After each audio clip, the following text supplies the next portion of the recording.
Good morning, ladies and gentlemen, and esteemed visitors and guests, ambassadors, camera crew, wider world. We are here at COP25 in Madrid.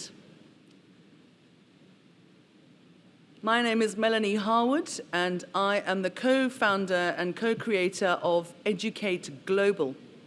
And our mission is to place an Educate Global climate change teacher into every classroom, into every school, everywhere. And we take education seriously. Now, something happened when we launched Educate Global early this year in April the 22nd. Our remit was to keep it in the United Kingdom as a template. We launched it at COP24 in Katowice in Poland, and with our partners, Unitar. And Angus Mackay said to me, Mel, can you keep it to 80 countries, 80 schools in the United Kingdom? Just make sure that there really is the appetite for climate change in education. Within 2 weeks, we'd signed up 1,973 schools in the United Kingdom, and then things got interesting. On a Saturday morning, I had a direct message on Facebook from a teacher in the United Arab Emirates, and she said, can I do this? Can I be one of the first 80? And I said, no, because you're not in England. I went and had a cup of coffee, came back, and I thought, oh, you know what? I might as well just send her a direct message. And I said, well, if you can, go for it. And I sent her a draft press release. She got herself onto the cover of the Khalij Times in the UAE. And then a few weeks later, Asha Alexander got in touch and said, hi there, I'm the first head teacher in the UAE to do your course. But I've got something interesting for you. All of my teachers are going to do the course. I didn't think much of it until a few days later, one of our team said, you have to see this, something is wrong. Something's really very, very wrong. And all of a sudden, our systems were going bing, bing, bing, bing, bing. 327 teachers in one school became Educate Global Climate Change Teachers accredited by the United Nations. And I'm very, very lucky to be here today to introduce you to Asha Alexander, who's the head teacher of that school. And she's going to be talking about the amazing things she's been achieving and how she is affecting this globally, because we are now in 40 countries around the world with more than 229,000 Educate Global teachers signing up. So, hello, Asha. Hello, Mel, and hello, everyone. I'm Asha Alexander from Dubai in the United Arab Emirates. I work as a head teacher in one of GEM's education schools, the kindergarten starters. And just as Mel informed you, all 327 teaching staff on my school are climate change teachers certified by the UN. Now, we could well have stopped with attaining certification, but we began to look at how can we transform teaching and learning. We wanted teachers to change the lives of students, and by transformational teaching, I didn't want it to be an empty signifier, a cliche. You had to be inspired in order to change lives. So we began to look at how can we integrate this in the curriculum. If it is a standalone piece of learning that is attached to the curriculum, it becomes weighty, the curriculum becomes unwieldy, and we're unable to transact it. I knew my teachers would definitely face a problem if it wasn't woven into the existing subjects. But in order to get that going, we also needed buy-in from the parents. So we decided to roll these courses out to our parents. 68 parent governors in my school have been accredited UN teachers. Now, when parents and students and teachers work together, it's far easier to get this implemented. Transformational teaching began to take root in our school through changes in pedagogy. A teacher has to inspire more than instruct. There has to be not just the mere conveying of information, but you inspired. It has to be synergy of academic as well as spiritual and social goals. You've got to feel the change in order to make it happen for your children.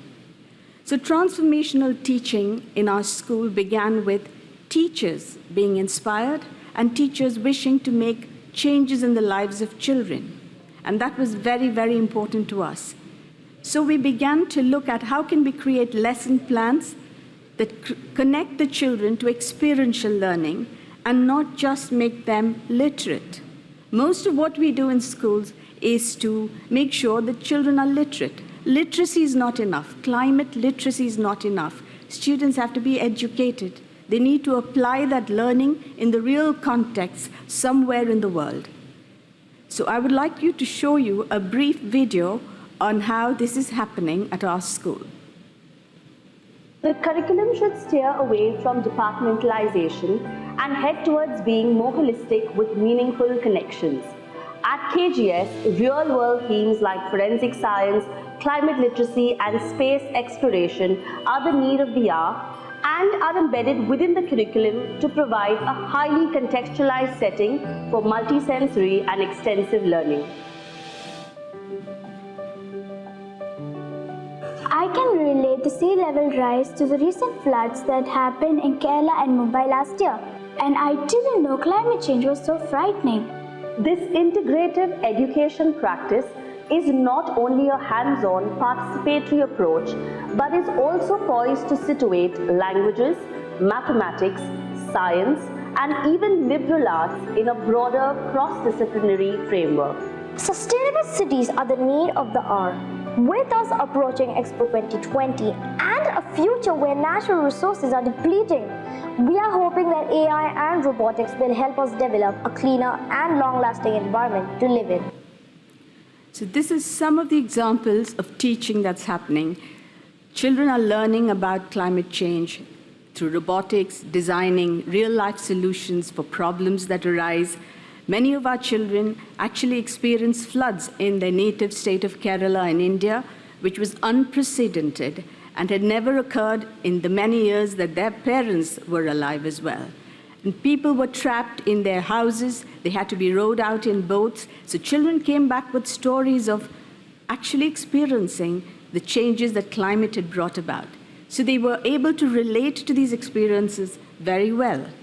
Now, I have the remit in GEMS education to spread this across 52 of GEMS schools in the region and worldwide. It isn't easy to convince 327 teachers to take the course, and it's far harder to make head teachers understand what to do. So one of the things we did to simplify the process was to map the curriculum to existing objectives in social studies, in science, in math, in moral education. We charted out a plan whereby we would simplify the transaction of the curriculum. We allotted time, so there's 5 hours every month for 10 months, so almost 50 hours of teaching takes place integrated into the curriculum, not separate from what we're doing. So if we taught English, we would perhaps use it for to write a persuasive piece. If we were teaching science, it might be embedded into weather or animal habitat or other topics. And we are, at the moment, trying to do this for all of the several curricula to enable teachers around the world to integrate climate literacy into lessons. This is the first impediment that you come across when you voice your concern and you say, this is something every school should do. Our vision is not just for a region, it's for the world. It's for every teacher, every school, every child, everywhere. And we will not rest until that happens. In order to enable this, we've had the courses translated into several languages, and we are also making sure that this curriculum is going to be mapped for several curricula across the world, whether it's IB, CBSE, IGCSE, any curriculum, so that teachers find it easier to transact.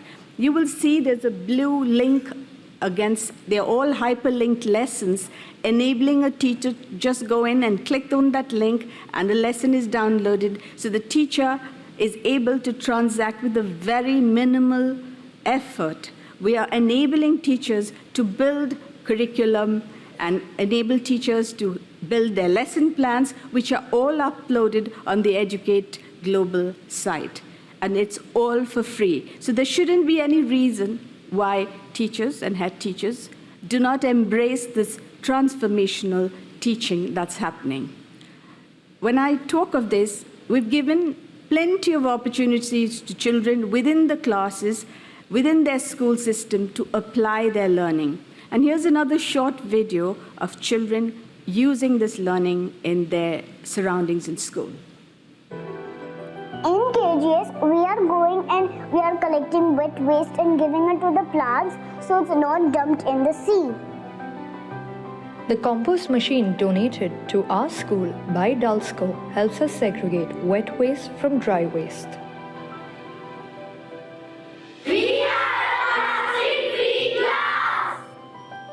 My name is Aditya and I am in a plastic-free classroom.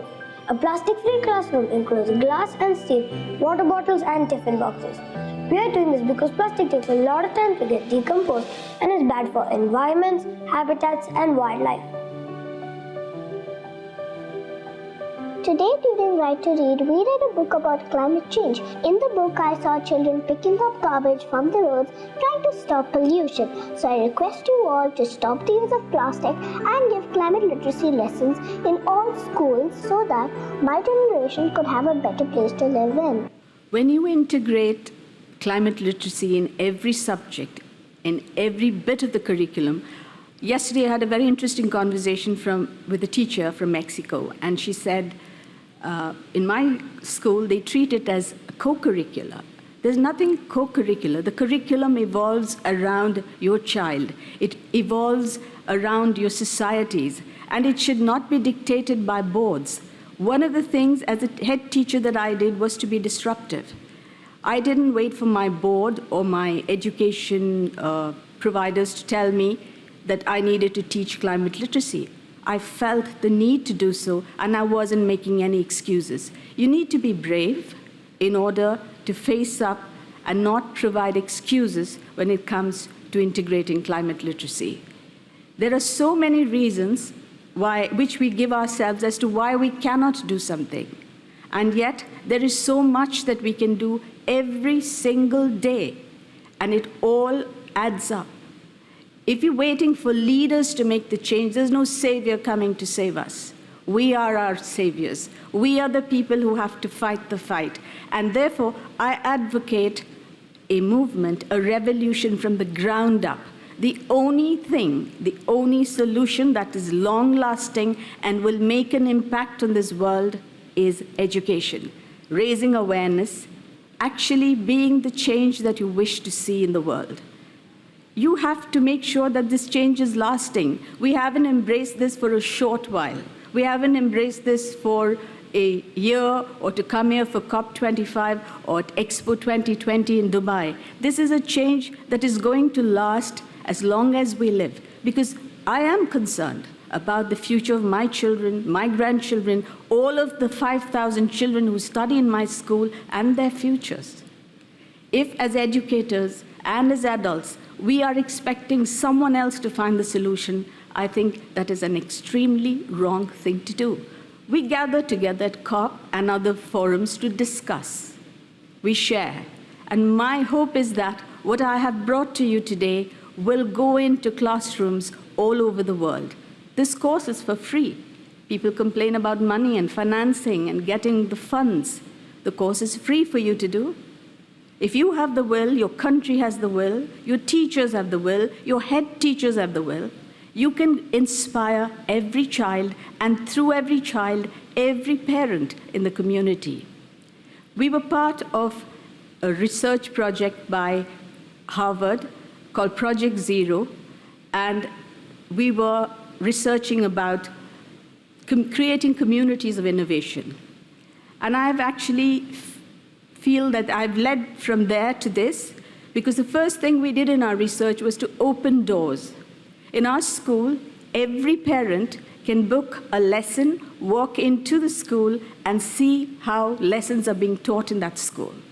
So if a parent had concerns about climate literacy or what is being taught in the school, they were welcome to come into the school and see the lessons in progress. We went from there to inviting our communities, our companies around, the World Green Economy Organization who's supporting us. And from there we decided we have to come to COP and take our message to the world. So we've now opened our doors to the world. I don't think leadership is just about being ahead and charging ahead and hoping the rest will follow. Leadership is about sharing, empowering others, and in turn, helping them build capacity wherever they are in the world. Genuine collaboration that comes from a deep, ongoing partnership, which I hope we will be able to forge. And I am delighted to tell you that teachers all over the world are embracing this. We have a video for you from several countries. Just like many of you, as a parent, I couldn't have a bigger motivation to want to create a better world, both for my own children and for other future generations. Mi sono iscritta al corso Educate Global perché è il nostro preciso compito come docenti dare ai nostri studenti le conoscenze giuste in modo tale da renderli consapevoli della questione ambientale.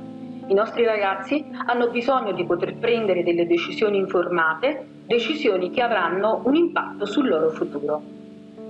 I joined Educate Global because from the start I recognized their devotion to achieving SDG goals. الرحمن الرحيم انضممت إلى دورة الإديوكيت جلوبال لإثراء معرفتي بموضوع تغير المناخ. في الوقت الحالي نخطط لدمج حوار التغيير المناخي في جميع دروس اللغة العربية وآمل أن نرجع ونعود باستمرار إلى تلك الموقع للحصول على المعلومات المفيدة منه.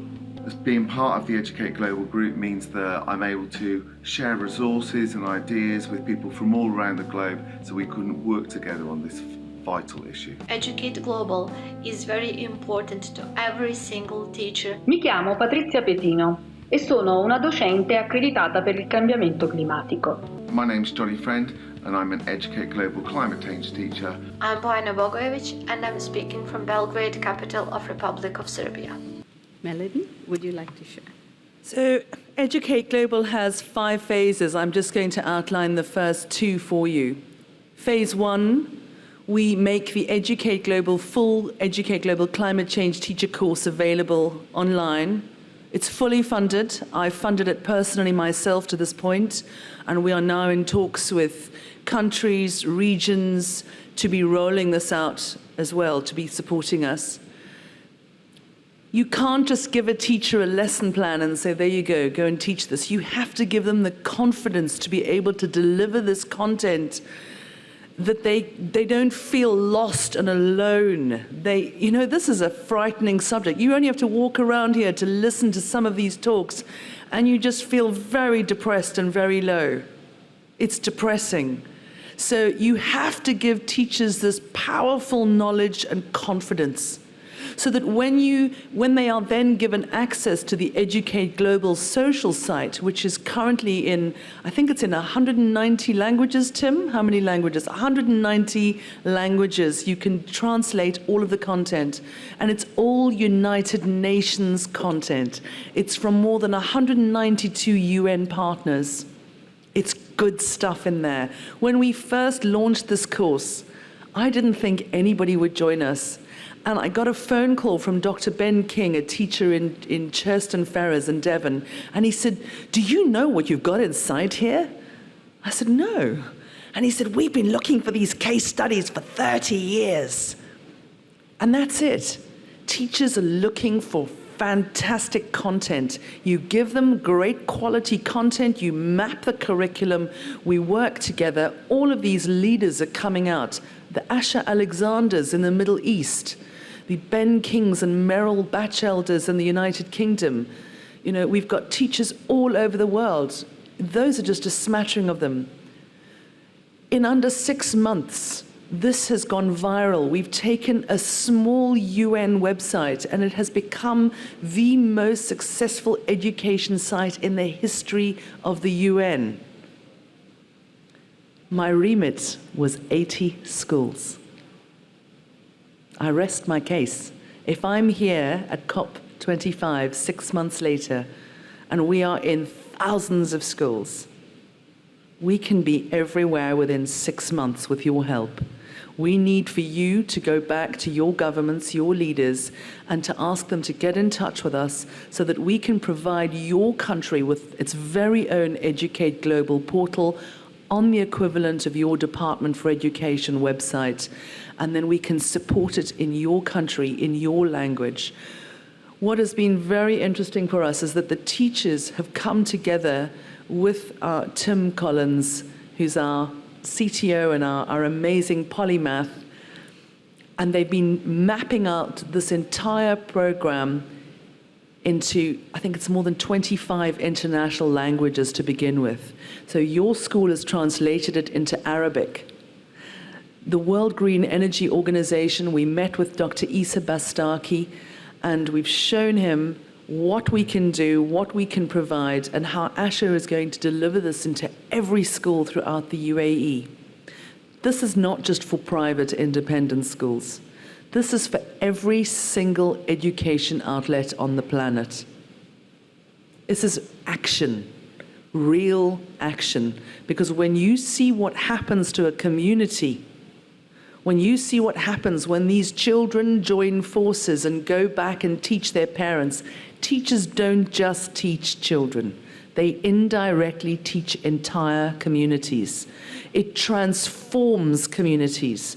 We've got a school in the United Kingdom that has followed your template, Asha, and they are the first school in the UK with every teacher is a climate change teacher.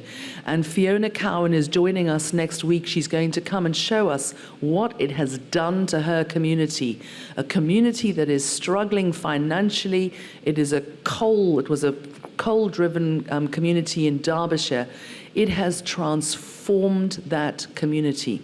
Everybody knows what they're doing. Now, I don't know about you, but I know that we need leadership. And I see leadership in every one of these children's faces, every school that I'm going to. Real leadership. And that's what we're after. We're after children and their families that are going to take us forward.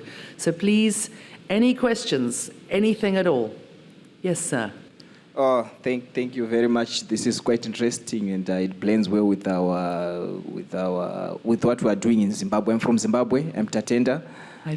We just got some funds from UNITA. I heard you mentioning about UNITA to develop a national climate change learning strategy. That's why we attended this session, so that we learn, we know what to include in the strategy as well. Now, maybe I have maybe 2 or 3 questions.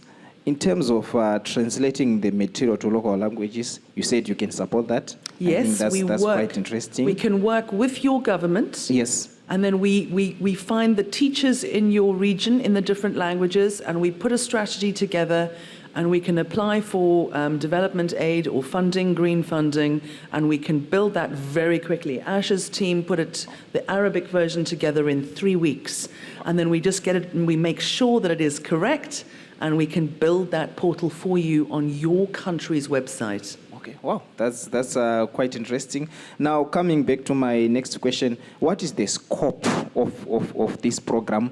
Do you cover only primary and high school students, or you can also cover universities and colleges? Everything.